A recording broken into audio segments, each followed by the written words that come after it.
Agatha கிறிஸ்டியின் குரூர வீடு. அத்தியாயம் 14. வாசல் நிலையில் வந்து நின்றபோது விதவிதமான குரல்களின் முணுமுணுப்பு உள்ளே இருந்து வந்து கொண்டிருந்தது. அதனால் எழுந்த தயக்கத்தால் உள்ளே நுழையவில்லை. யாரேனும் வெளியே வந்தால் அவர் மூலம் உள்ளே நுழையலாம் என்னும் நினைப்பில் சில நிமிடங்கள் வராண்டாவளியே இப்படியும் அப்படியும் நடந்து கொண்டிருந்தேன். முணுமுணுப்பின் வீச்சு அதிகமானதால் ஓர் உந்தல் எழ மூடியிருந்த கதவினை லேசாய் திறந்து எட்டி பார்த்தேன். அறை முழுவதும் இருட்டியிருந்தது. ஆனால் அப்பொழுது எதிரே வலப்புற கோடியில் அமைந்திருந்த சமையற்கட்டின் கதவு திறக்கப்பட்டு ஒரு வெளிச்ச வகிடு விளைந்தது. நன்றாய் பருத்த ஒரு முதிய பெண்மணி வெளிப்பட்டாள். வீட்டின் நிரந்தர சமையற்காரி நாணி. தன் அகண்ட வயிற்றினை சுற்றி வெள்ளை துணியை கட்டியிருந்தாள். ஏதோ கை வேலையாய்தான் வெளியே வந்தாள். பார்த்த மாத்திரத்தில் எல்லாம் சரியாதான் நடக்கின்றன, பயம் எதற்கு என்று நமக்குள் ஓர் நம்பிக்கையை விதைக்கும் தோற்றம் நாணிக்கு. இளையோரின் மீது அன்பு தெரித்த பாசமிகு முதியவர் ஒருவர் மட்டுமே தரவல்ல பாதுகாப்பு உணர்வு. என் வயது 35. ஆனால் சிரித்த முகத்தோடு பாசம் ததும்ப வெளியான நாணியை பார்த்த கணத்தில் நான் 4 வயது நிறைந்த சின்னஞ்சிறு பாலகனாய் உருமாறி அவர் கைகளுக்குள் அடைக்கலமானேன். நான் அறிந்த நாணியை இதுவரை ஒரு முறை பார்த்ததில்லை. இருந்தாலும் அறிமுகமற்ற என்னை பார்த்த கணத்தில், நீங்கள் சார்லஸ் தானே? வாருங்கள் வாருங்கள், அடுக்கலைக்குள் வாருங்கள். நான் டீ போடுவதில் அவ்வளவு கெட்டிக்காரி. ஒரு முறை சாப்பிடுங்கள், பிறகு என் டீக்காக நீங்கள் வந்து கொண்டே இருப்பீர்கள் என்றான். நான் பற்பல வருடங்கள் பார்த்து பழகி அலாலவிய நான்கறிந்த பெரியவராய் அக்கணத்தில் ஆனார் நாணி. அது அழகாய் பராமரிக்கப்பட்ட சமையலறை. நடுவில் போடப்பட்டிருந்த ஒரு சிறு வட்ட மேஜையின் அருகே அமர்ந்து கொண்டேன். ஒரு தட்டில் சில இனிப்பு பிஸ்கெட்டுகளும் நுரையும் ஆவியும் ததும்பிய டீ கோப்பையும் கொண்டு வந்து வைத்தாள் நாணி. என் உச்சந்தலையை விட தடவிவிட்டு, சாப்பிடு ராஜா என்றார். நான் நர்சரி பள்ளிக்குள் பாதுகாப்பான ஒரு ஆயாவின் கதகதப்பில் பயமின்றி கிடக்கும் குழந்தையானேன். உளவு, வீட்டில் உள்ள புது மனிதர்கள், அவர்களை சுற்றி வேயப்பட்டுள்ள கொலை வழக்கு என பயமுறுத்தும் எல்லாம் இதோ டீ கோப்பையிலிருந்து கிளம்பி நொடிக்குள் காணாமல் போகும் ஆவி போலாயின. உலகமே நட்பாகப்பட்டது. நீங்கள் வந்ததை அறிந்தால் சோஃபியா துள்ளி குதிப்பாள் என்றபடி என் அருகே வந்து நின்று கொண்டாள். அவள் தேவையில்லாமல் குழம்புகிறாள். அவள் மட்டும் என்று சொல்லக்கூடாது. இங்கு எல்லோரும் ஏன் இப்படி குழப்பத்திலேயே வாழ்கிறார்கள் என விளங்கவில்லை. ஒருவருக்கொருவர் பேசிக்கொள்வது கூட குறைந்துவிட்டது. நான் நிமிர்ந்து நாணியை பார்த்து, ஜோசஃபைன் எங்கே? இந்த பக்கம்தானே எனக்கு முன்னால் ஓடி வந்தாள் என்று கேட்டதிலிருந்து தட்டிலிருந்தவற்றை தீர்த்து முடித்தேன். தனது நாக்கை உள்மடக்கி ஆடு மாடு மேய்வது போல கிண்டலான ஓசை ஒன்றை எழுப்பி, அவள் கிடக்கிறாள் என்பது போல சிரித்தாள். அவள் ஓர் எலி, ஏதாவது கதவிடக்கில் இருப்பாள் என ஜோவை வர்ணித்ததும் அச்சிறுமியை ஓர் எலியாய் கற்பனை பண்ணி பார்த்தேன். பொருந்தியது போல இருந்தது. சிரிப்பு பொத்து கொண்டு வந்தது. கதவாய் நின்று ஒட்டு கேட்டு எதையோ வான ரகசியத்தை கண்டுவிட்டது போல ஓர் ஒப்பேராத நோட்டு புத்தகத்தில் குறித்த வண்ணமாய் இருப்பாள். அவள் பள்ளிக்கு போயிருக்க வேண்டும். அவள் வயது குழந்தைகளோடு கூடி விளையாட வளர்ந்திருக்க வேண்டும். எடித்திடம் கூட சொல்லி பார்த்தேன். ஒப்புக்கொண்டார். ஆனால் முதலாளி இந்த எலி வீட்டில் வளர்ந்தால்தான் மிகச் சிறப்பாக வருவாள் என வாதாடி வென்றார். அவருக்கு ஜோசப்பின் மீது ரொம்ப பிரியம் என உணர்கிறேன். ஆமாம் சார்லஸ், இங்கிருக்கும் உறவுகள் அத்தனை மீதும் வேலைக்காரர்கள் உட்பட அவர் அத்தனை பிரியம் அன்பும் வைத்திருந்தார் என சற்றே ஏக்கத்தோடு சொன்னார். நான் பிலிப்புக்கு கூட மனித உறவினை இத்தனை செழுமையாய் பேண இயலுமா என ஆச்சரியம் குழப்பமடைந்தேன். இதனை என் முகத்தில் படித்த நானே, முதலாளி என்று நான் குறிப்பிட்டது பெரியவரை, திரு லியோனைட்டை. நீங்கள் நினைப்பது போல அல்ல என்றார். என் முகபாவம் மூலம் என் மன ஓட்டத்தினை அடைந்த அவருடைய நுணுக்கமான அனுபவத்தை பாராட்ட வாய் திறக்கும்போது பட்டென கதவு திறந்து சோஃபியா உள்ளே வந்தாள். சார்லஸ் என்று என்னை பார்த்து பரவசமானாள்.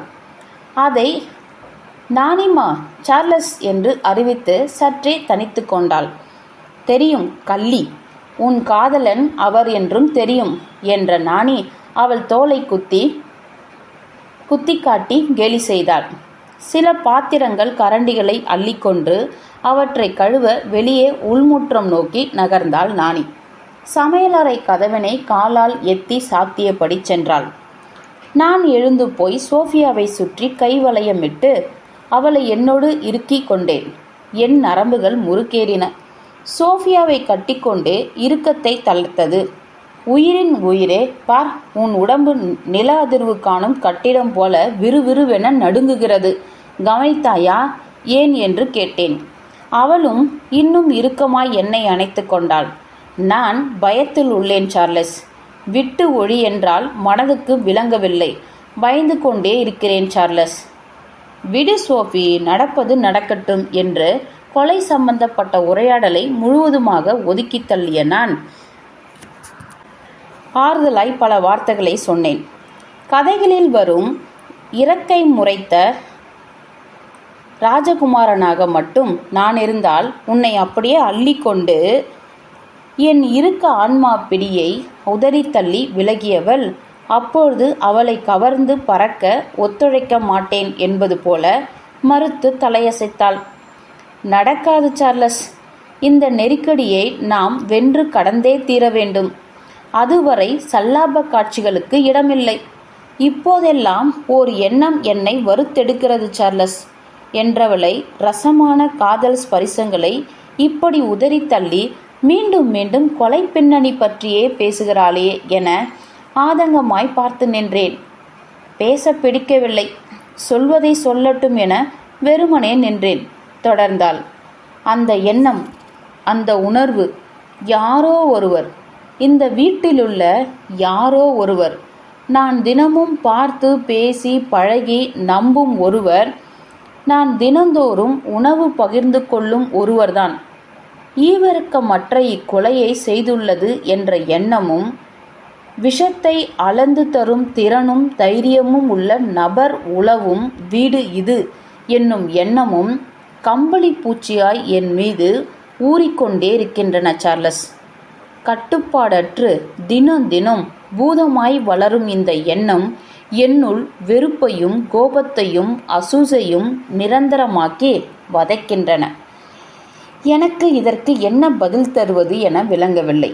சோஃபியா போல பகுத்து ஆராயும் திறன் படைத்தவர்களுக்கு அர்த்தமற்ற நம்பிக்கை வார்த்தைகள் தந்து ஆறுதலளிக்க இயலாதுதான். அது மட்டும் எனக்கு தெரிந்துவிட்டால் அந்த தருணம், அந்த கணம், யார் அது என்ற திகில் உண்மை உடையும் அந்த நொடி, அதுதான் உன் வாழ்க்கையில் மிக மோசமான காலமா இருக்கும். ஒப்புக்கொண்டேன். இந்த பயத்தினுடைய இன்னொரு உணர்வும் என்னை வதைக்கின்றது சார்லஸ். இத்தனை வருடங்கள் இவ்வீட்டிலேயே வளர்ந்து கொழித்து இப்பொழுது அருமை தாத்தாவை கொன்றுள்ள அந்த இரத்தக்கரம் பற்றிய சுவடு தெரியாமலே போய்விடுமோ என்பதே அது. அப்படி நேரின் என்னால் யாரையும் நம்பவே முடியாதே சார்லஸ். அப்பாவா, பெரியப்பாவா, அம்மாவா என்னும் உயிர் பறிக்கும் சந்தேகத்தில் எப்படி வாழ்வது? ஓ காட்! சோஃபியாவின் பயத்தையும் ஒதுக்கி தள்ள முடியவில்லை. கொலையாளி சுவடு தெரியாமலேயே வழக்கு நீருக்குள் போட்ட கல்லாய் அழுங்கி போய்விடும் அபாய சக்தி கூறுகளும் அநேகமாக தென்படத்தான் செய்கின்றன. அப்படியே இந்த வழக்கு பிசுபிசுத்து போய்விட்டால் இந்த வீட்டில் நேரக்கூடிய அமைதியின்மையை நினைத்து பார்த்தாலே கொலை நடுங்குகிறது. இந்த உரையாடல் ஒரு சர்ச்சை குறித்து சோஃபியாவிடம் நான் கேட்க எண்ணிருந்த கேள்வி ஒன்றை எனக்கு ஞாபகப்படுத்திற்று.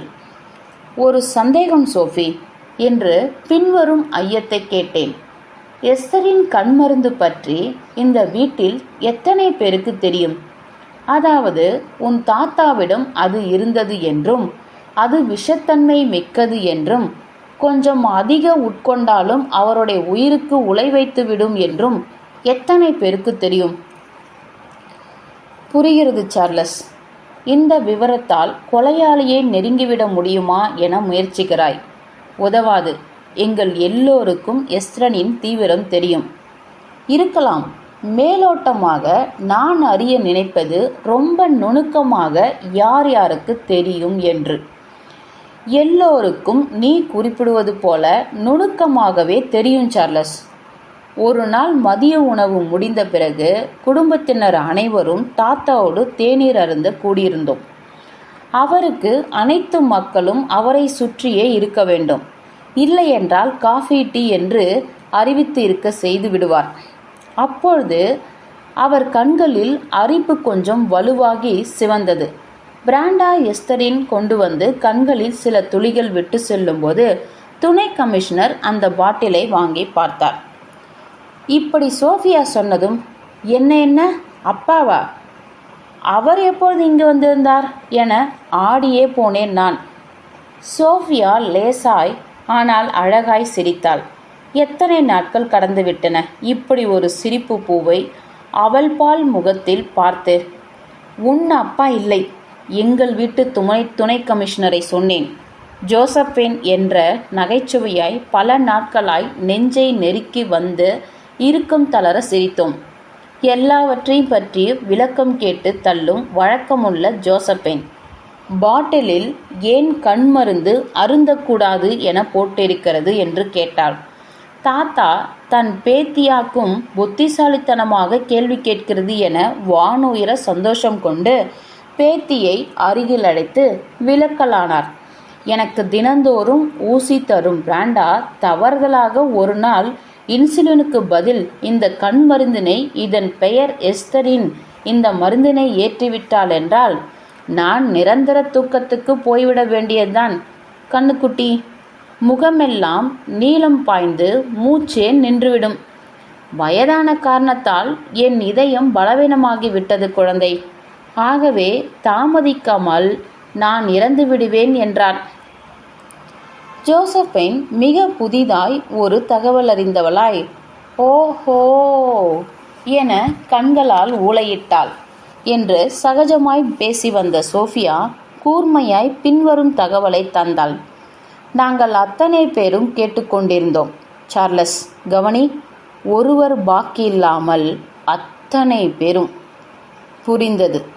கொலை நடத்தப்பட்டுள்ள முறையிலிருந்து விவ்விதம் வெற்றிகரமாக நடத்தி முடிக்க ஏதோ ஒரு சிறப்பான துணிச்சல் இருந்திருக்க வேண்டும் என்ற கருத்து என்னுள் இருந்தது. ஆனால் லியோனைட் தன் கொலைக்கு தானே சாசனம் எழுதி தந்துள்ள அபாய உண்மை இப்பொழுது மெல்ல மெல்ல உள்ளே இறங்கிற்று. கொலைகாரன் ஒரு புது உத்திக்கோ வழிமுறைக்கோ திட்டத்துக்கோ தன் மூளையை கசக்கி கொண்டிருக்கவே வேண்டாம். வஞ்சிக்கப்பட்ட லியோனேட்டே சுலபமான ஒரு வழியை இரத்தின கம்பளமிட்டு சொல்லி தந்திருக்கிறார். நான் இவ்விஷயத்தில் மேலும் பேச வேறு வழி தெரியாமல் நீண்ட பெருமூச்சு விட்டேன். என்னை புரிந்து கொண்ட சோஃபியா, தாத்தாவே இந்த முறையில் என்னை கொன்று கொள்ளுங்கள் என சொல்லியிருப்பது எவ்வளவு கொடூரமில்லை என்று பரிதாபமிட்டாள். சோஃபியா என்று பெருமூச்சிலிருந்து என்னை விடுவித்து கொண்டு அழைத்த நான் சன்னமாய் சொன்னேன்.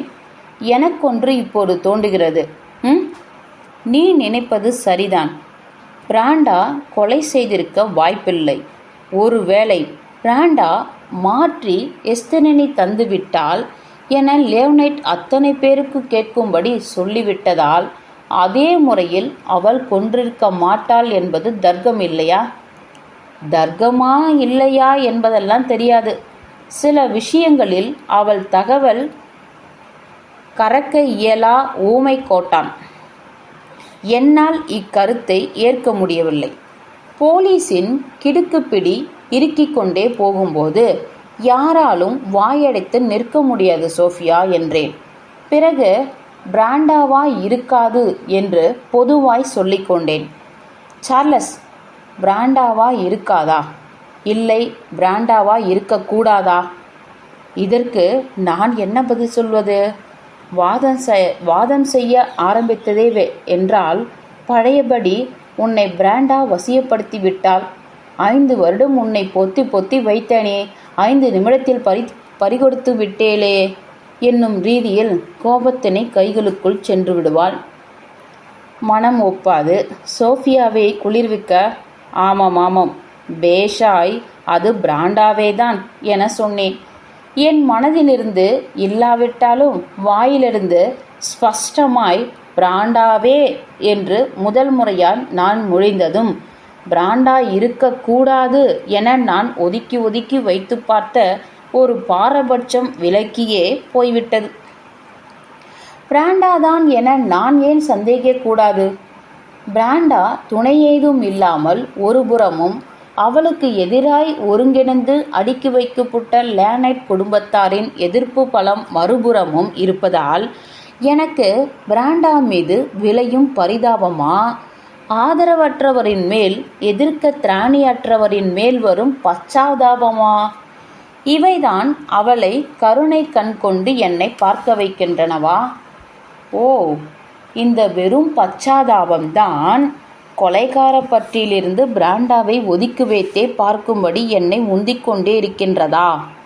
பிராண்டாவை முதல் முறை நான் சந்தித்த போது அவள் நெட்டி முறித்து அகண்ட விரல்கள் நகம் விரித்து பூனையின் கூரிய விரல்களாய் தெரிந்ததும், அப்பொழுது அவள் சந்தோஷ ஊளையிடும் நாயின் ஒளி ஏற்படுத்தி அவளுக்குள் சிரித்து கொண்ட விகாரமும் தோன்றி, இப்படிப்பட்ட பச்சாபம் அவள் மேல் அவசியமா என்பது போன்ற ஒரு புரிதலை என்னுள் ஏற்படுத்தின. பாத்திரங்களை கழுவி எடுத்து வந்தாள் ஞானி. எங்கள் இருவருக்குள்ளும் உருவாகியிருந்த இறுக்கத்தை அவள் உணர்ந்திருப்பாளோ என தோன்றியது.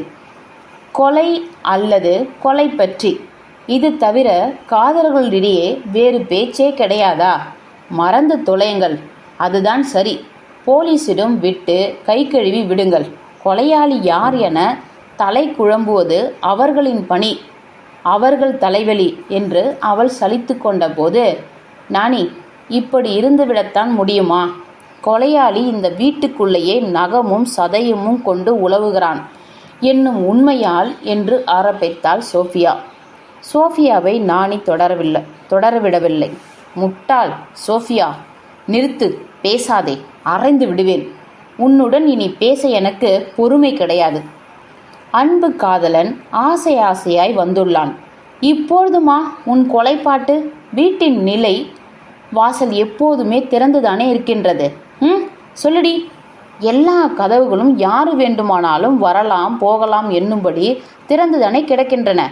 எப்போதாவது எந்த கதவாவது பூட்டப்பட்டதுண்டா? வா வா என திருடர்களை இது அழைத்திருக்காதா? எந்த திருடனும் உள்ளே வரவில்லை நானி. ஏதாவது களவு போய் உள்ளதா என்ன? பதிலுக்கு இறைந்தாள் சோஃபியா. வெளியிலிருந்து திருடனே வந்தான் என வைத்து கொண்டாலும் பாட்டில் மாற்றி பாட்டில் எடுத்து எஸ்தரின் ஊற்றி கொலையை செய்திருப்பான். உளராதே. நான் திருடன்தான் உள்ளே வந்திருப்பான் என்னும் கோணத்தில் சொல்லவில்லை. கதவு திறந்திருந்தால் யாரு வேண்டுமானாலும் உள்ளே நுழைந்திருக்கலாம் என்றேன். அவ்வளவே. என்னை கேட்டால் நிச்சயம் கம்யூனிஸ்ட் யாரோதான் உள்ளே வந்துள்ளதாய் தோன்றுகிறது. நான் சொன்னதான் சரி என்னும் திருப்தி அவள் முகத்தில் படர, பேஷ் பேஷ் என்பது போல தலையை வேற ஆட்டிக்கொண்டாள். கஷ்டம். வெளியிலிருந்து ஒரு கம்யூனிஸ்ட் வந்து தாத்தாவை கொல்ல என்ன தேவை இருக்கிறது? கோபத்தின் உச்சியில் கேட்டாள் சோஃபியா. அமெரிக்காவின் அத்தனை வழக்குகளின் அடியிலையும் கம்யூனிஸ்டுகள் தங்கி இயங்குவதாய்தான் சொல்கிறார்கள். கம்யூனிஸ்ட் இல்லையெனில் குறித்துக்கொள், அது ஒரு கத்தோலிக்கலாக இருக்க வேண்டும். இரக்கமற்ற கிறித்துவ இனம் கத்தோலிக்கர்கள்.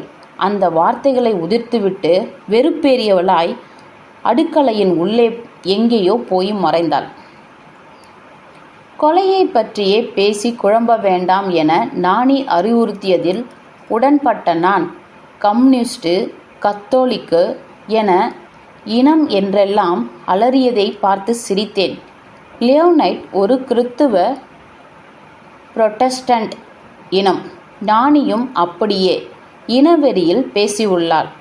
படிப்பறிவற்ற கட்டுப்பட்டி என நரநரத்த சோஃபியா ஊஃப் என ஏதோ பித்து ஒன்று பிடித்து விட்டதைப் போல உணர்ந்தாள். வா சார்லஸ், வரவேற்பறை செல்வோம். அங்கு எங்கள் குடும்பத்தினர் எல்லோரும் சேர்ந்து சில முக்கிய இரகசியமான குடும்ப விஷயங்களை பேச ஆரம்பித்துள்ளனர். அதில் நான் மூக்கை நுழைக்க வேண்டாம் சோஃபியா. நீ இந்த குடும்பத்துக்குள் வாழ்க்கைப்பட போகிறாய். குடும்பத்தினர் அனைவரின் முகமூடிகளும் அவிழும்போது எப்படி உள்ளனர் என்ன அறிந்து கொள்வது சிறப்பானது சார்லஸ். எல்லோருக்கும் இப்படி ஒரு வாய்ப்பு கிடைக்காது. என்ன விஷயமாய் பேச உள்ளனர்? ரோஜர் விஷயமாதான். ஏற்கனவே நீ எல்லோரிடமும் தேவையான அறிமுகம் நிகழ்ந்து கலந்துள்ளாய். ரோஜரிடம் நட்பு ஏற்படுத்தியுள்ளாய். அதனால் ரோஜர் தாத்தாவை கொண்டிருக்கவே மாட்டார் என்பது என் கருத்து. ஏனென்றால் அவர் தாத்தாவை பூஜித்தேன், இதய கோயிலில் வைத்து ஆராதித்தேன் என்று சொல்லிவிட்டார். அதனால். ஆமாம், எனக்கென்னவோ லியோனட்டை கொல்ல ரோஜரால் முடிந்திருக்காது என்றுதான் நம்புகிறேன். ரோஜருக்காக கிளம்சி செய்திருக்கலாம், சாத்தியம் உண்டு. ஏனென்றால் கிளம்சி ஆழமானவள் என்னும் ரீதியில் உன் மண்டைக்குள் ஏற்றிவிட்டதால் உன் இந்த முடிவும் தப்பு சார்லஸ். ரோஜரின் அத்தனை பணமும் கரைந்தாலும் கூட கிளம்சி துளியும் சட்டை பண்ண மாட்டாள். சொல்லப்போனால் ஒரு வழியாய் இந்த நிர்வாகத்திலிருந்து தன் கணவன் விடுவிக்கப்பட்டு விட்டான் என்று பரம திருப்திதான் அடைவாள். பணம் உட்பட நகை உடை என எந்த ஒரு பொருள் மீதும் கிஞ்சித்தும் ஆசையில்லாத விதவையானவள் கிளம்சி என்ற சோஃபியா அருகிலிருந்த வரவேற்பறையிலிருந்து கிளம்பி எழுந்து கலவையான குரல்களை கேட்டுவிட்டு, கிளம்புவோம் சார்லஸ், இரவில் சந்திப்பதாய்தான் ஏற்பாடு. இருந்தாலும் ஏனோ முன்னதாகவே எல்லோரும் கூடியுள்ளனர் என்று நாற்காலியிலிருந்து எழுந்தாள். நானும் சோஃபியாவும் நுழைந்ததும் பேசிக்கொண்டிருந்த அனைவரும் சட்டென பேச்சை நிறுத்திவிட்டு எங்களை கூர்ந்து பார்த்தனர். எல்லோரும் அங்கிருந்தனர். ஜன்னல் அருகே கைப்பிடி வைத்த ஒரு சாய்வு நாற்காலியில் தன் ஆணழகு முகத்தில் எப்பொழுதும் இருக்கும் இறுக்கத்தோடே அமர்ந்திருந்தார் பிலிப். நீதிபதி ஒருவர் தீர்ப்பு சொல்ல தயாராயிருப்பது போன்ற தோரணை அவரிடம் இருந்தது. அருகில் இருந்த ரோஜர் கால்கள் இரண்டையும் அகல விரித்தபடி ஏதோ விட்டால் இப்பொழுதே எழுந்து ஓடிவிட தயார் என்பது போல நாற்காலியின் நுனியில் அமர்ந்திருந்தார். தலைமுடிக்குள் விரல்கள் கொடுத்து கேசத்தை குலைத்த வண்ணமாயிருந்தார். இச்சந்திப்பின் நாயகனானாலும் ஒதுக்கப்பட்டதாகவும் ஆனாலும் வாக்குவாதத்திற்கு தயாராயிருப்பதாகவும் ஒருவித கலவையான உணர்வு போராட்டத்தில் இருந்தார் அவர். அவருக்கு பின்னால் நடக்கவுள்ள உரிமை போராட்டத்துக்கும் தனக்கும் எவ்வித சம்பந்தமும் இல்லை என்ற மனதுடன் மென்மையாய் அமர்ந்திருந்தார் கிளம்சி. கூடியிருக்கும் ஒருவருக்கும் முக்கியத்துவம் தராமல் சுவரில் தொங்கிக் கொண்டிருந்த இயற்கை காட்சிகள் நிறைந்த படங்களை புதிதாய் வீட்டுக்கு வரும் ஒருவர் பார்த்து நேரம் கடத்துவது போல ஈடுபாடற்று கவனித்து கொண்டிருந்தார் அவர். எடித் நிமிர்ந்து கம்பீரமாய் திறந்த மனம் கொண்ட உணர்வோடு தலையணைகளை வைத்து படுக்கை போல செய்யப்பட்டிருந்த ஒரு முதியோர்களுக்கான நாற்காலியில் அமர்ந்திருந்தார். ஒரு கம்பளி சட்டையை பெரிய ஊசி ஒன்றினால் சுருக் சுருக் என குத்தி இளம் வயது பெண்மணியின் சக்தியோடு இறுக்கி வைத்து கொண்டிருந்தார். கிளம்சி போலவே இவரிடமும் படபடப்பில்லை. ரொம்பவும் விந்தையாய் தோன்றியவர்கள் மகதாவும் ஆஸ்ட்ரிஸும். தேவதை வேடத்துக்கு போடுவது போன்ற தலையிலிருந்து நீண்டு கால்வரை பரவி தரை தொடும் பாணியில் ஒரு உடையும் வினோதமான செருப்புகளும் அணிந்து பெரிய சோஃபாவின் நடுவில் அமர்ந்திருந்த மகதா தன் இரு கைகளையும் சோஃபாவின் வலமும் இடமுமாக தூக்கி வைத்து கொண்டு ஒரு மகாராணி தோரணையில் விற்றிருந்தார். கண்களில் இருமாப்பு. இது மகதாவின் குணமல்ல, தன் மகாராணி வேடத்துக்காக அவள் கொண்டு வந்துள்ள முகபாவம். ஆஸ்டஸ் தன் அப்பாவின் இந்த கோலத்துக்கு துணையாய் அருகில் மௌனமாய் உட்கார வைக்கப்பட்டிருந்ததால் உள்ளுக்குள் வெறுப்பு பொங்கிய கடுகடுப்பில் இருப்பு கொள்ளாத நிலையிலிருந்தான். சோஃபியா என அழைத்து, எங்கள் இருவரின் நுழைவால் விட்டு போயிருந்த சம்பாஷணை பிலிப் தொடங்கினார். தவறாய் நினைக்காதே, நாம் இங்கு கூடி நம் குடும்ப சம்பந்தப்பட்ட தனிப்பட்ட பிரத்யேக விஷயங்களை விவாதித்து கொண்டிருக்கிறோம். தான் கோர்த்து கொண்டிருந்த நூலை பாதியில் நிறுத்தி நிமிர்ந்தபடி பாட்டி எடித் மன்னிப்பு கேட்டுவிட்டு வெளியே நான் நகர எத்தனித்தேன். பின்வாங்கினேன். சோஃபியா என் கரத்தினை பற்றி நிறுத்தினாள். சார்லஸும் நானும் மணமுடிக்க உள்ளோம். சார்லஸ் நம் குடும்பத்தின் ஒருவர். அவர் இங்கிருக்க வேண்டும் என்று முடிவாய் சொன்னாள் சோஃபியா. அதுதான் சரி. ஏன்?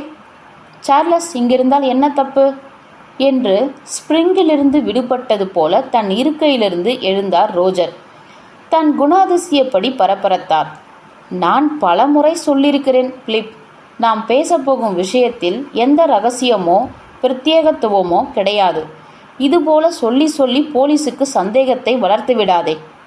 அசோசியேட்டட் கேட்டரிங் நிறுவனம் விழுந்து நொறுங்கு போவதை நாளையோ நாளை மறுநாளோ உலகே அறியப் போகிறது. பிறகென்ன என்று சொல்லிவிட்டு என்னை நெருங்கிய ரோஜர், எங்கள் வீட்டு பெண்ணின் மனம் கவர்ந்த இளைஞனே வா என்று மனதார வரவேற்றார். என் தோளில் கரவளையமிட்டு, உங்களுக்கு எல்லாம் தெரியும், விசாரணையின் போது முதன்மை இன்ஸ்பெக்டரின் வழக்கரமாய் இருந்தீர்கள் அல்லவா என்று அன்பு காட்டினார். அப்பொழுது தன் மகாராணி பாவனையை மாற்றிக்கொள்ளாமல் ஒரு கட்டளை போல மகதா கேட்டார். சொல் சார்லஸ். துப்பறிதலில் ஸ்காட்லாந்து போலீஸ் அத்தனை பிரபல்யம் என்கிறார்களே, அங்கு அதிகாரிகள் அறைகள் எப்படி இருக்கும்? நாற்காலிகள், மேஜைகள் அவையெல்லாம் எப்படி வைக்கப்பட்டிருக்கும்? திரைசீலைகள், பூக்கூடையெல்லாம் எங்கிருந்து வைக்கப்பட்டிருக்கும்? மேடை அலங்காரம் செய்யப்பட்டுள்ள இந்த இடம் ஸ்காட்லாந்து அலுவலகம் போலுள்ளதா? நிலை குலைந்து போனவளாய், வாயை மூடு என்றாள் சோஃபியா. உன்னை யார் இங்கு இத்தனை அலங்காரம் செய்ய சொன்னது? பைத்தியக்காரத்தனமா? எடித் தாம்சனின் கதையில் துப்பறியும் கட்டங்களுக்கு விசாரணைகளும் உள்ளன சோஃபி. அதற்கு ஒரு ஒத்திகையாய் ஏன் இச்சந்திப்பினை ஆக்கிக் கொள்ளக்கூடாது என காலையில்தான் தோன்றியது. மேடை ஏற்பாடு செய்துவிட்டேன் கண்ணே. சொல், எடித் தாம்சனின் கதையை மனநல நாடகமாய் அமைப்போமா அல்லது மனநல கொலை கதையாய் அமைப்போமா? எது பொருந்தும்? உன் வாயில் ஒரு பிளாஸ்டரியை ஒட்டு, அது பொருந்தும். இல்லை, தயவு கூர்ந்து வெளியேறிவிடு. இயலாமையின் விளிம்பில் இருந்தாள் சோஃபியா. நீ எல்லோருடைய விசாரணைகளின் போதும் இருந்தாயா? ஏன்? ஓ, உன் அப்பா துணை கமிஷனர் என்பதாலா என விட்டுப்போன ரோஜரின் வசனத்தை இப்படி தொடர்ந்தார் பிலிப். எத்தனை நாசுக்கான கிண்டல்! நான் இங்கிருப்பது விருப்பப்படவே இல்லை என்பதை நுழைந்த போதிருந்தே விட இப்பொழுது தீவிரமாய் நான் உணர்ந்து வெளியே திரும்பினாலும் சோஃபியாவின் இறுக்கமான பிடி பொறுமை பொறுமை என என்னை அறிவுறுத்தியது. இந்த இரண்டுங்கெட்டான் நிலைமைக்கு ஒரு அழகிய முடிவை தந்தார் கிளம்சி. அருகில் இருந்த ஒரு நாற்காலியை இழுத்தார். என் அருகில் போட்டார். உட்காருங்க சார்லஸ், உன்னை இக்குடும்பம் வரவேற்கிறது என்றார். நன்றியோடு அவரை பார்த்துவிட்டு ஏற்றுக்கொண்டேன். பின் குடும்பத்தாருக்கு நாம் பேச வந்த விஷயத்தை துவங்கலாம் என்றவர் வரவேண்டிய அனைவரும் வந்தாயிற்று என அழுத்தமாய் அறிவித்தார். சிறு தயக்கம் தென்பட்டது. என்ன சொல்ல வேண்டுமோ அதை சொல்லுங்கள், முழு சுதந்திரம் உண்டு என்று ஊக்குவித்த எடித், ஆனால் ஒவ்வொரு வார்த்தையும் பேசும்போது லியோனட் ஆன்மாவின் ஏக்கத்தை நினைவில் வைத்து பேசுங்கள். என்னை பொறுத்தவரை உயிர் பற்றி ஆரம்பமாகியுள்ள பிரளய சர்ச்சை நேர் செய்யப்பட வேண்டும். அது நிகழ்ந்துவிட்டால் பரம்பரை சொத்தின் என் பங்கினை ரோஜரின் முடிவுக்கே விட்டுவிடுகிறேன் என்று தன் நிலையை விளக்கி துவக்கி வைத்தார். கேசத்துக்குள்ளிருந்து தன் விரல்களின் பலம் கொண்டு முடிக்கற்றையை பேய்த்து கொண்டார் ரோஜர். வேண்டாம் அம்மா, வேண்டாம். பணத்துக்காக நான் ஆசைப்படுகிறேன். ஓ கடவுளே, என் உணர்வுகளை புரிவோரே கிடையாதா என கதறினார். தான் லியோனட்டின் அன்பைத்தான் மதிப்பவன், காசை அல்ல என்பதை நிலைநாட்ட இந்த அளவுக்கு ரோஜர் தன்னை முறுக்கிக் கொள்ள வேண்டுமா என்பதில் தனி கூட்டமே போடலாம். இப்பொழுது முன்வந்த பிலிப் என் நிலையும் எடித் சித்தியின் நிலைதான். இருந்தாலும் மறுபடியும் பணம் கொடுத்து நிறுவனம் முழுகிவிடாமல் இருக்க வேண்டும். இதற்காக பல சாத்தியக்கூறுகளை பேசி முடிவெடுத்து விட வேண்டும் என்றார். நோ பிலிப், உனக்கு முடியவில்லை. ஒருவரிடமிருந்து ஒரு பைசா நான் வாங்கப் போவதில்லை என்று ரோஜரின் கூற்றுக்கு நிச்சயமாய் யாருடைய காசையும் அவர் வேண்டமாட்டார். அவர் கதறுவது காசுக்காக அல்ல, லியோனட்டின் உயிரான ஒரு நிர்வாகத்தை மோசம் செய்ததற்காக. அவரை மனக்கண் கொண்டு பாருங்கள் என்று வக்கீல் வாதம் போல் சாட்டை அடியால் உதவினார் கிளம்சி. சரி, ஒருவேளை உடனடியாக உயில் சர்ச்சை சரி செய்யப்பட்டுவிட்டால் தன் பங்கு பணமாவது கிடைத்து ரோஜர் தப்பிக்கலாமில்லையா என்று மகதா புருவத்தை உயர்த்தி கண்களை உருட்டி மகாராணி போல் சுற்றுமுற்றும் பார்த்து பேச, இன்றோ நாளையோ என அத்தனை சுலபமாகவா பூதமாய் கிளம்பியிருக்கும் உயில் பிரச்சனை தீர்க்க முடியும் என்று விட்டு, சரிதானே என தன் அம்மாவை பார்த்து கொண்டான் அஸ்டஸ். உரையாடலில் விறுவிறுப்பு கூட கூட அவன் துளி ஆசுவாசமாய் இருந்தான். உயில் சட்டமெல்லாம் உனக்கொன்றும் விளங்காது அஸ்டஸ், பேசாமல் இரு என்றார் பிலிப். அவன் சொல்வது ரொம்ப சரி என்று பிலிப்பை நிராகரித்தார் ரோஜர். இப்போதுள்ள நிலைப்பாட்டை சரியாக குறிப்பிட்டுள்ளான் சிறுவன். நிர்வாகத்திலும் உயில் பிரச்சனையிலும் ஏற்பட்டுள்ள வெடிப்பை யாராலும் தடுக்க முடியாது, யாராலும் என தன்னிலை இழந்து விசும்பினார் ரோஜர். இனி பேசுவதற்கு என்ன இருக்கிறது? ஏன் இல்லை ரோஜர், பரம்பரை சொத்து சம்பந்தப்பட்ட விஷயம் இது. உன் நிர்வாக குளறுபடியால் ஏற்பட்டுள்ளது என்பது மறுக்க முடியாதது. மீள்வதற்காக எல்லோரின் பரம்பரை சொத்துக்களையும் மையப்படுத்தி பேசும்போது முக்கியத்துவம் வரத்தானே செய்யும். உணவகங்கள் சிதறுண்டதால் அவற்றை மீட்க அனைத்து சொத்துகளும் ஒருவருக்கே, அதாவது உனக்கே உதவும் என நாம் எண்ணி பார்த்திருக்க வேண்டும். நிர்தாட்சிணியமாய் பேசிவிட்டு இதழ்களை இறுக்கமாய் மூடிக்கொண்டார் பிலிப். பிலிப்பா இது? சொத்து என வந்ததும் எங்கிருந்து இவருக்குள் வெளியாகுகிறது இத்தனை ஆக்ரோஷம்? எல்லோர் முகமூடியும் அவிழும் பார் என சோஃபியா இதைதான் குறிப்பிட்டாளா? நான் பிலிப்பை தீவிரமாய் பார்த்தபடி நின்றிருந்தேன். பிலிப்பின் சொத்தின் மீதான அணுகுமுறையை கேட்டதும் மின்சாரம் பாய்ந்தவராய் நோ என கத்தினார் ரோஜர். இதனால் எல்லோர் முகங்களிலும் கலவரம் கூட. நிலைமை கொஞ்சம் கட்டுக்கடங்காமல் ஆயிற்று. சொத்துக்களை அபகரிக்க வேண்டிய திட்டமிட்டு நான் நிர்வாக சீர்கேடு செய்துள்ளதாய் பேசாதே பிலிப். அப்பா கொலை செய்யப்பட்டு விட்டார் என்னும் உண்மைக்கு முன்னால் இதெல்லாம் ஒரு பொருட்டா? அப்பா செத்துவிட்டார். நாம் இங்கு உட்கார்ந்து வெறும் சொத்து சண்டை போட்டு கொண்டிருக்கிறோம். நாம் இப்பொழுது கூடியிருப்பது பிறர் சொத்துக்களை எனக்கு பங்கு போட என்னும் நோக்கத்தில் என்றால் நான் கிளம்புகிறேன். குறித்து கொள்ளுங்கள், யாருடைய பரம்பரை சொத்தின் பங்கும் எனக்கு வேண்டாம். பிலிப் தலையை குனிந்து கொண்டார். எப்பொழுதும் போன்று பட்டும் படாத தோணி, அதாவது பிலிப்பின் முகமூடி அவர் முகத்தில் மீண்டும் குடிக்கொண்டது. உனக்கு உதவ முயல்கிறோம். தெரியும் பிலிப், எனக்கு தெரியும். ஆனால் யாராலும் ஒன்றும் செய்துவிட முடியாது. இன்றோ நாளையோ அசோசியேட் கேட்டரிங் மாளப்போகின்றது. காத்திருப்போம். எனினும் உதவ முயல்கிறேன் ரோஜர். என் பங்கின் சில முதல்களை நான் தொட முடியாது. இருந்தாலும் குறிப்பிடும்படியான அளவு பணம் புரட்ட முடியும். மகதா மீதுள்ள சொத்திலிருந்தும் ஒரு பகுதியை என பிலிப் தொடர்வதை உங்களால் பணம் எல்லாம் புரட்ட முடியாது பிலிப் என்று தடுத்தாள் மகதா. அதே மகாராணி தோணி மாறாமல், என் பகுதி பணம் என்ன உள்ளது? என் புது நாடக திட்டத்துக்காவது அது பத்துமா? குழந்தைகளின் பங்கில் கை வைப்பது புத்திசாலித்தனமென எண்ணுகிறாயா என அவள் குடும்பத்தின் எல்லா பணக்கதவுகளையும் நாசூக்காக மூடினாள். ரோஜர் பணம் வேண்டாம் என தொண்டை கிழிய கத்தியும் இந்த உரையாடல்களை எந்த புத்திசாலியும் நிகழ்த்திருக்க முடியாது. பணம் பணம் பணம், வாயை மூடுங்கள். யாரிடமிருந்தும் எதுவும் எனக்கு வேண்டாம், ஆக்ரோஷமானார் ரோஜர். நான் கடுமையாய் தோன்றலாம், ஆனால் நடப்பது நடக்கட்டும் என்னும் முடிவில் நான் இருக்கிறேன். அவரவர் வேலையை போய் பாருங்கள். அதெப்படி முடியும்? மீண்டும் தன் முகமுடி அவிழ்த்தார் பிலிப். இது ஒரு கௌரவ பிரச்சனை. அப்பாவுடைய, குடும்பத்துடைய, நம்முடைய, ஆம், நம் எல்லோருடைய கௌரவ பிரச்சனை. தேவையற்ற நீட்டிப்பு கிடையாது. முடங்கப் போவது என்ன? குடும்பத் தொழிலா? இல்லையே, என் தொழில். நான் மட்டுமே கவனித்து வந்த தொழில். பின் எப்படி நீங்கள் பாதிக்கப்படுவீர்கள்? தான் தேவையில்லாது குற்றம் சாட்டப்படுவதை தாழாமல் அலைப்பாய்ந்தார் ரோஜர். அப்படி சொல். தோல்வியுற்றது முழுக்க முழுக்க உன் தொழில் என்று விட்டு, அதாவது என்ன பணமுடை வந்தாலும் நீயேதான் எதிர்கொள்ள வேண்டும், ஏனெனில் அது உன் தொழில் என்பதை சொல்லாமல் உணர்த்திவிட்டு மறுபடி அமைதியானார் பிலிப்.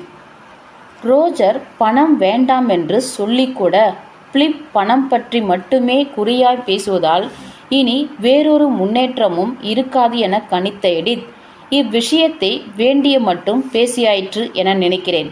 ரோஜர் சொன்னது போல நடப்பது நடக்கட்டும் என்று தனக்கே உரித்தான அதிகார கட்டளையாய் சொன்னார். பிலிப் எழுந்திருக்க அதனை கண்ட மகதாவும் ஆஸ்டஸும் எழுந்தனர். ஆஸ்டஸ் விட்டால் போதும் என நொண்டியபடி ஓடியே விட்டான். ரோஜர் பிலிப்புக்கு கை கொடுத்துவிட்டு, இந்த இக்கட்டிலும் நீ செங்கல்லாய் இருக்கிறாய் பிலிப், எனினும் நன்றி என்று சொல்ல சகோதரர்கள் விடை பெற்றனர். ரோஜர் ஜோடியை கடக்கும்போது குழப்பவாதிகள் என முணுமுணுத்தபடி சென்றார் மகதா. தைத்து கொண்டிருந்த ஊசி கம்பளி சகிதமாய் எழுந்திருந்த எடித் உன்னை பற்றி பார்க்க ஏதோ என்னுடன் பேச வருகிறாய் என்பது போல் புரிந்தது. இதற்கான கனிவு தோய்ந்த வேண்டுகோளை அவர் பார்வையில் அடையாளம் காணவும் முடிந்தது.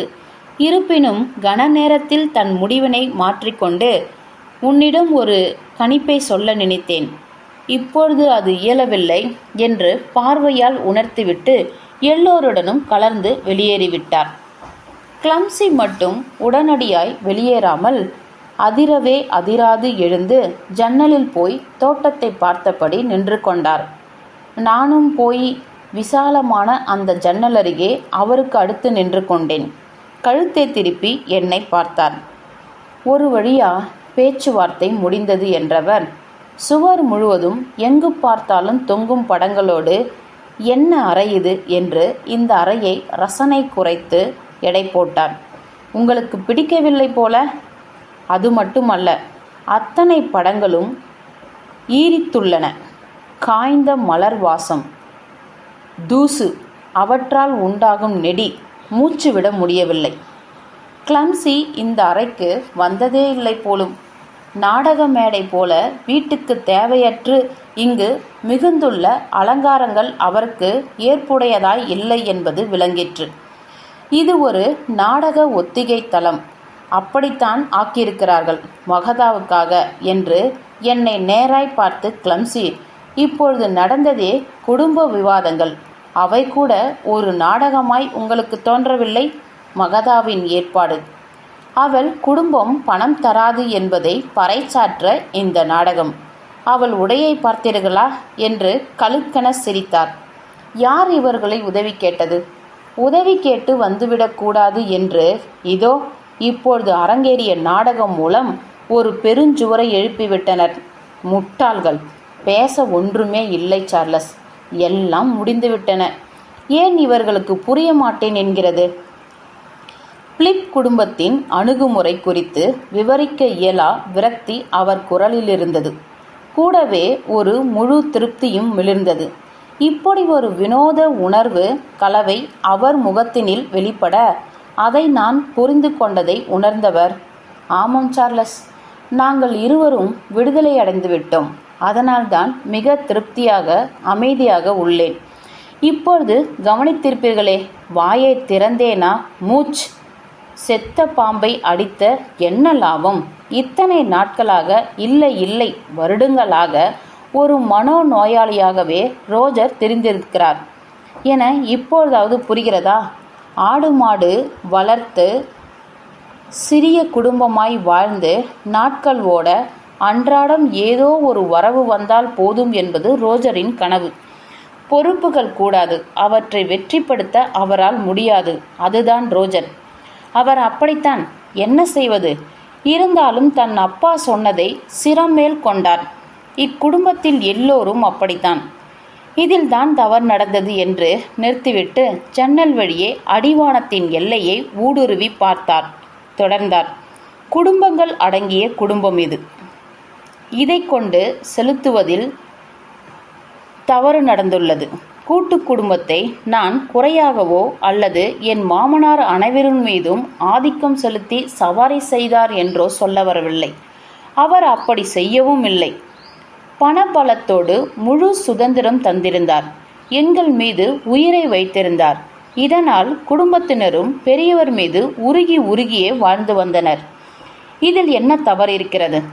இருக்கிறது திரு சார்லஸ். குழந்தைகள் வளர்ந்த பிறகு, தனியாக அவர்கள் இயங்க வேண்டிய பருவம் வந்த பிறகு, அவர்கள் மனதிலிருந்து பெற்றவர்கள் அழிக்கப்பட்டு விட வேண்டும்.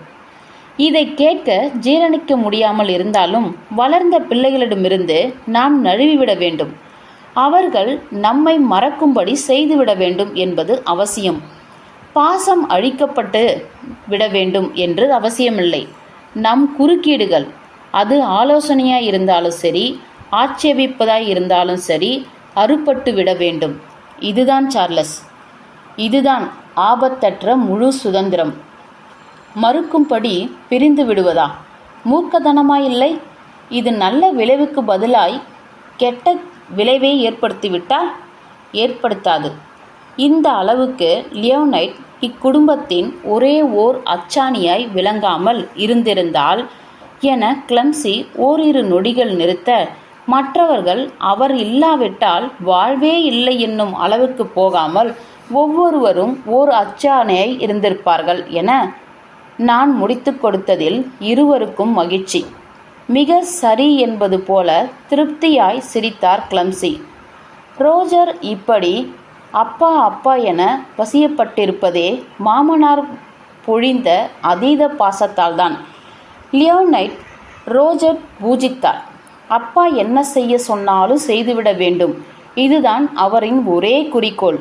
இந்த பாச பிணைப்பால் அப்பா எதிர்பார்த்த பிள்ளையாய் வாழ வேண்டிய கட்டாயம் ரோஜருக்கு ஏற்பட்டது. ஆனால் முடியவில்லை. லியோனைட்டுக்கு மட்டும் என்ன, ரோஜரிடம் அத்தனை உணவகங்களையும் எழுதி தந்தால் ஊற்றிக்கொள்ளும் என தெரியாமலாயிருந்திருக்கும். இருந்தாலும் செய்தார். அது தன் பிள்ளையை நல்லபடி வாழ வைக்கிறோம் என்னும் அந்த வயதான பெரியவரின் பெருமைக்காகவும் சந்தோஷத்திற்காகவும் நிகழ்த்தப்பட்டது.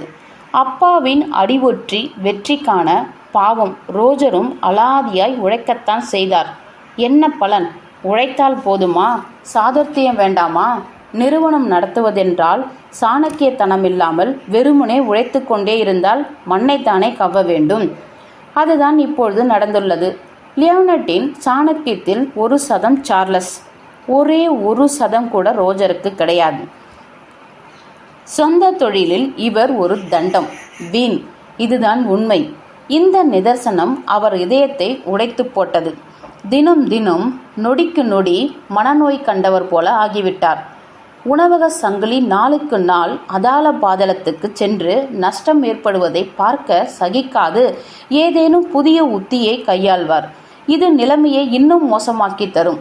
வருடா வருடம் நீங்கள் தோற்பதை சமூகம் வெறித்து பார்க்க ஏற்றுக்கொள்வது எத்தனை கொடுமை! உங்கள் ஒருவருக்கும் தெரியாது ரோஜர் எத்தனை தூரம் உடைந்து நொறுங்கி சின்னாபின்னமாகியிருக்கிறார் என்று. அது எனக்கு மட்டும்தான் தெரியும். முடித்த கிளம்சியின் குரல் தழுதழுத்தது. கணவர் மீதான இரக்கத்தால் என்னை இடைப்புகுந்து பேச விடாமல் பின்வருமாறு தொடர்ந்தாள். நீங்கள் சந்தேகப்பட்டீர்கள் சார்லஸ். ஏன், போலீஸுக்கு ஆலோசனை கூட தந்தீர்கள். ரோஜர் தான் அவர் தந்தை லியோனைட்டை கொன்றார் என்று, இல்லையா?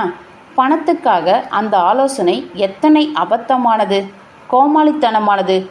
இப்பொழுது ஒப்புக்கொள்கிறேன். அபத்தத்தின் உச்சம் என்பேன். இனி தாங்காது. தோல்வி முழுவதுமாக வந்தாகிவிட்டது. இந்த நிமிடமோ அடுத்த நிமிடமோ நிறுவனங்கள் திவாலாக போகின்றன என்னும் நிலை உறுதியான பிறகுதான் ரோஜர் அமைதியானார். ஆமாம், முழு விடுதலையை அனுபவித்தார். அப்பொழுது அவர் கவலையெல்லாம் அப்பாவுக்கு தெரிந்துவிடக்கூடாது என்பதிலும், அப்படி தெரிந்து தன்னை ஒரு நம்பிக்கை துரோகி என்று அவர் சொல்லிவிடக் கூடாதே என்பதிலும் தான் இருந்ததே தவிர வேறெதிலும் இல்லை. மற்றபடி அவர் எதிர்பார்ப்பெல்லாம் நாங்கள் புத்தம் புதியதாய் தொடங்க உள்ள வசந்த வாழ்வை எண்ணியிருந்தன. எங்கு போவதாயிருந்தாலும் பர்போட்டோஸ்க்கு. என் தூரத்து உறவினன் ஒருவன் அங்கு சமீபத்தில் இறந்துவிட்டான். ஒண்டிக்கட்டை. அவனுக்கு நான் அதிகம் உதவி உள்ளேன். அந்த நன்றியை அவனின் மிக சிறிய வீட்டை என்மீது எழுதி வைப்பதன் மூலம் தீர்த்து கொண்டுள்ளான். இப்பொழுது நாங்கள் தெருவில் நிற்கும் பரம ஏழை. ஏதோ ஒரு வீடாவது ஆண்டவன் கிருபையில் கிடைத்துள்ளது. கை கால்கள் உள்ளன. எப்படியும் சம்பாதித்து விடுவோம். இந்த கூட்டத்திலிருந்து பிரிந்து ஒருவருக்கொருவர் வாழ்வதிலேயே நாங்கள் பசியாறி விடுவோம்.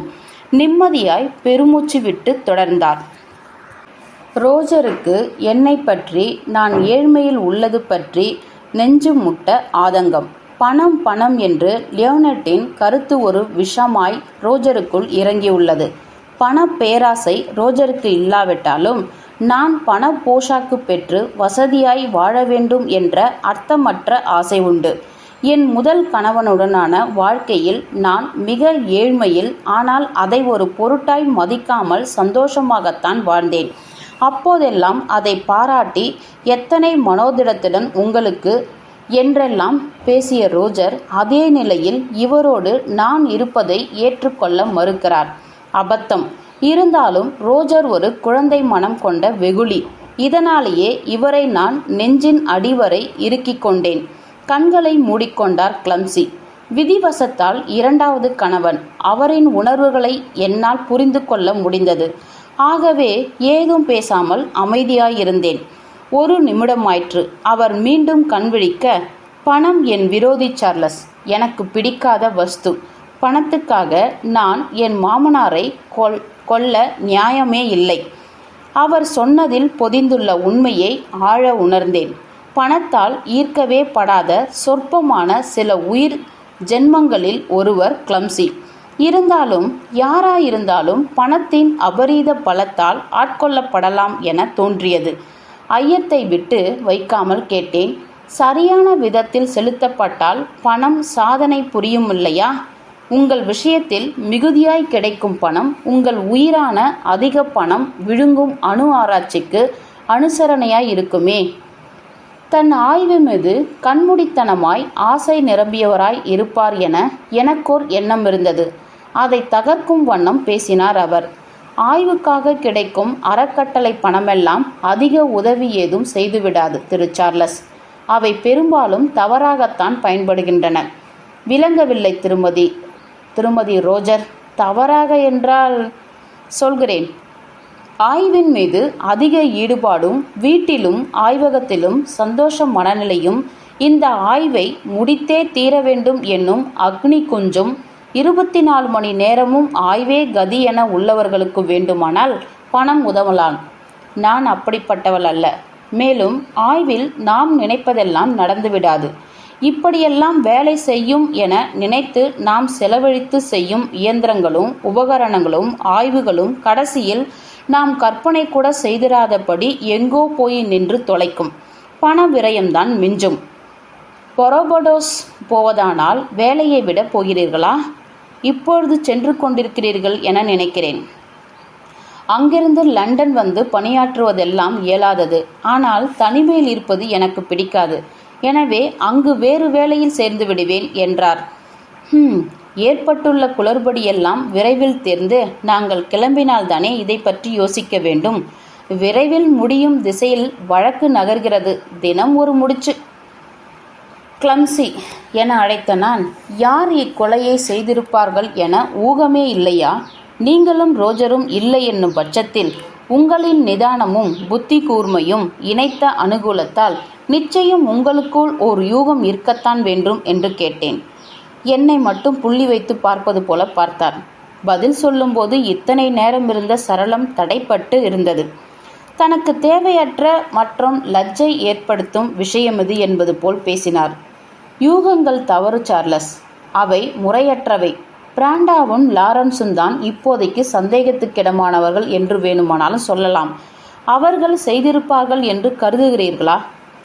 தன் தோள்கள் இரண்டையும் இணையாய் தூக்கி ஆம் என்றும் சொல்லாமல் இல்லை என்றும் சொல்லாமல் உன்னிஷ்டம் என்பது போன்ற கருத்தை வெளிப்படுத்தினார். விடை பெற்று அறையை விட்டு கிளம்சி வெளியேறும்போது உள்ளே நுழைந்த எடித் நேராய் என்னை நெருங்கி தன் கட்டளை குரலில் சொன்னார், உன்னுடன் நான் பேச வேண்டும். என் அப்பா சொன்னது என் நினைவுக்கு வந்தது. பேச விடு. உன்னை நாடி உன் மீது நம்பிக்கை கொண்டு பேச வருவார். பேச விடு. துப்பு துலங்கும். ஒருவேளை எடித் தான். சார்லஸ் என்று ஆரம்பித்த எடித் உரையாடல் என் சிந்தனையை நிறுத்திற்று. நான் இப்பொழுது சொல்லப்போவதை வைத்து என்னை தவறாக எண்ணாதே. பிலிப் பற்றி பேச வேண்டும் என்றார். நான் கூர்மையானேன். பிலிப்பை புரிந்து கொள்வது கொஞ்சம் கடினம். மனம் விட்டு பேசாத ஒருவித ஒதுக்கப்பட்டவனாய் அவன் தோன்றலாம். ஆனால் உண்மையில் அவன் அப்படிப்பட்டவன் அல்ல. அப்படி ஆகிவிட்டான். வேறு வழியில்லாமல் வாய் திறக்காதவனாய் ஆக்கப்பட்டு விட்டான். அப்படியா? நான் அந்த கோணத்தில் நினைத்ததே கிடையாது என நான் துவங்க மேலும் பேச வழி தராமல் எடித் தொடர்ந்தார். சற்று முன் ரோஜர் குறித்து நடந்த சந்திப்பினை எடுத்துக்கொள். அதில் தென்பட்டது போல் பணம் பணம் என்று அலைபவன் அல்ல பிலிப். ரொம்ப நல்லவன், உபகாரி. அவனை புரிந்து கொள்ள வேண்டும். அந்த புரிதலை நான் நடத்தி காட்டுகிறேன் என்று பார்வையால் சொன்னேன். லியோனேட்டுக்கு அடுத்து 2வது இடத்தில் இருப்பது என் மன உண்மையை சொல்ல கடமைப்பட்டுள்ளேன். பிலிப்பும் லியோனேட்டை கொண்டாடியவன்தான். அப்பா அப்பா என ஆராதித்தான். லியோனட்டின் அன்பு ஆதிக்கம் அப்படிப்பட்டது. அன்பு மழை பொழிந்து பின்னாடியே வரவைத்து விடுவார். ஆனால் ரோஜர் தான் லியோனட்டின் தனிப்பட்ட நன்மதிப்பை பெற்ற மகனாக, அவரின் பெருமையாக, பெரியவரின் சந்தோஷமாக எழுந்தான். முதல் பிள்ளை என்ற காரணத்தினால் கூட இருக்கலாம். பிலிப் இந்த தனிமைப்படுத்தலை உணரத் தொடங்கினான். கொஞ்சம் கொஞ்சமாய் ரோஜர் லியோனட் இறுக்கம் வளர நத்தை கூட்டுக்குள் போவது போல பிலிப் ஒதுங்கிவிட்டான். புத்தகத்திலும் நடந்து முடிந்த வரலாறுகளிலும், அதாவது தினசரி வாழ்க்கையை நினைவுபடுத்தாத உலகுக்குள் தன்னை திணித்து கொண்டு ஆறுதல் தேட துவங்கியவன் பின் அதையே வாழ்க்கையாக்கி கொண்டு விட்டான். அவன் இவ்வாறு நடத்தப்பட்டதால் உள ரீதியாக அடி வாங்கியிருக்கிறான் சார்லஸ் என்றவன், நான் என்ன சொல்ல வருகிறேன் புரிகிறதா என்று ரகசியமாய் ஒரு விதி கலக்கத்தோடு கேட்டான். நான் திக்குமுக்காடி இருந்தேன். நான் எழவில்லை. தொடர்ந்தார். அடிப்படையில் பண ஆசை துளியும் இல்லாத பிலிப் ரோஜர் விஷயத்தில் மட்டும் ஆரம்பம் முதலே வேறு மாதிரி நடந்து கொள்வதிலிருந்து யூகிக்கிறேன். பிலிப்புக்கு ரோஜர் மீது அளவு கடந்த பொறாமை இருக்கிறது. பிலிப்புக்கே கூட தெரியாமல் ஒரு மனோவியாதியாய் அவனுக்குள்ளே வளர்ந்துள்ள காட்டுத்தீ இது, பொறாமை. இப்பொழுது ரோஜர் நொடித்து போய்விட்டான். அதில் பிலிப் சந்தோஷம் காண்கிறான். ரோஜர் இனி வளரக்கூடாது, நொடித்தே இருக்க வேண்டும். அப்பொழுதுதானே பிலிப்பின் சந்தோஷம் நிலைக்கும். இந்நிலையில் உள்ளான் பிலிப். அதனால்தான் பணம் தர மறுத்தே பேசுகிறான். யாரையும் பணம் தந்து உதவும் விடமாட்டேன் என்கிறான். புரிகிறதா சார்லஸ்? வெறும் வெறுப்பல்ல சார்லஸ், பொறாமையால் வளர்ந்த வெறுப்புதான். கொலைக்கான கடமைக்கும் என துணை கமிஷனர் குறிப்பிட்டது பொறித்தட்டியது. ரோஜரை மறுபடியும் அலுவலகத்துக்கு வர சொல்லி விசாரணை நடத்தி முடித்த போது ரோஜர் வெடித்து சிதறும் நாளுக்காக இந்த வீட்டிலேயே ஒருவர் காத்திருந்ததாக உணர்த்தினாரே அப்பா, அது பிலிப் தானா? எனில் ரோஜர் தப்பாய் நிர்வகித்து கொண்டுள்ள தோல்வியில் பிலிப் மிக சந்தோஷம் அடைந்துள்ளதாய் சொல்கிறார்கள். அதே என்ற அவசரமாய் ஆமோதித்த எடித், மிக சரியாய் சொன்னீர்கள். ரோஜர் நிர்வாகத்தில் எரிமலை வெடித்திலிருந்து பார்க்கிறேன். பிலிப் உதவிக்கரம் நீட்டவே இல்லை, விமர்சித்து கொண்டேதான் இருந்தான். தன் சொந்த இரத்தத்தின் மீதான பிலிப்பின் இந்த மோசமான குணம் என்னை மிகவும் துயரப்படுத்தியது என நிறுத்தினார். துயரப்பட என்ன உள்ளது என்றேன் நான். இத்தனை வீழ்ச்சிக்கும் காரணம் ரோஜர்தான். அவர் ஒன்றும் சின்ன பிள்ளை இல்லை, வளர்ந்த மனிதர். நிர்வாகமும் ஓரிரவில் நொடிக்கவில்லை. வருடக்கணக்காய் இறங்கி இப்பொழுது அதால பாதாளம் கண்டுள்ளது. ஆரம்பத்திலேயே நஷ்டத்தை விளக்காமல் இப்படி செய்திருப்பது ரோஜரின் மாபெரும் குற்றம்தான். விமர்சிப்பதில் என்ன தவறுள்ளது என்று நான் தவிர ரோஜருக்கு குழந்தை கிடையாது. உடல் நலம் குன்றி வருவரும் அல்ல. மறுபடியும் நிறுவனத்தை மீட்டுத் தந்தாலும் குட்டிச்சுவராக்கித்தான் ஓய்வார். இதை அவரே வேறு ஒப்புக்கொள்கிறார். பிறகு எதற்கு குடும்பம் உதவ வேண்டும்? பிலிப்பின் அணுகுமுறையில் எனக்கு தவறு தெரியவில்லை திருமதி எடித். இல்லை, மறுபடியும் நிறுவனத்தை மீட்டுத் தந்தால் மீட்டுத் தர முடியாத நிலையை கடந்துவிட்டது என்பது ஒரு புறம் இருந்தாலும், சில நல்ல அறிவாளர்களை அமர்த்தி மறுபடியும் பழைய வெற்றியை ஈட்டிவிடலாம். ஆனால் கிளம்சி விடமாட்டாள். அவள் ஒரு ஜந்து, மனுஷி அல்ல. அவளுக்கு எதுவுமே வேண்டாம். பணம், உடை, புகழ் எதுவும் வேண்டாம். அவள் ஒரு மரம். இப்படி இருப்பது நாகரிகம் என நினைப்பு. இந்த நினைப்பை புகட்டியே ரோஜரை பிடிப்பற்றவனாக்கிவிட்டாள். வெறுப்பின் ஆதிக்கத்தால் எடித்தின் முகத்தில் கடுகு வெடித்தது. என்னை ஏற ஏற இறங்கி பார்த்து தொடர்ந்தான். சோஃபியாவின் சந்தோஷமாக இருந்தாளா? வேண்டிய இளமைக்கு இது ஒரு விஷப்பரீட்சை.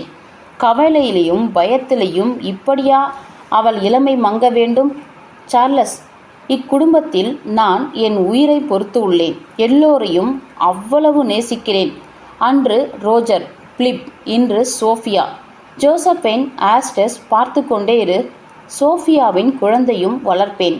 எல்லாம் என் குழந்தைகள். ஆமாம், இவர்கள் அனைவரையும் நெஞ்சம் விம்ம நேசிக்கிறேன் என்று சற்றே உணர்ச்சிவசப்பட்டவர் உடனடியாய், ஆனால் ஞாபகம் இருக்கட்டும் என்று தன் கட்டளை தோரணைக்குள் தாமதிக்காது புகுந்து கொண்டு, வெறும் வழிபாடு மட்டும் எப்பொழுதும் ஆபத்தானது என்று சொல்லிவிட்டு பட்டென்று திரும்பி என்னிடம் விடை பெறாதே வெளியேறிவிட்டார். இறுதியில் வெறும் வழிபாடு மட்டும் எப்பொழுதும் ஆபத்தானது என்ற குறிப்பில் எடித் ஏதோ உணர்த்தினார். அது எனக்கு விளங்கவில்லை. அது என்ன என்று கேட்டு விளக்கிக் கொள்ள விரைந்தேன். அதற்கெல்லாம் அவகாசம் தராது வெளியேறிவிட்டார். அகதா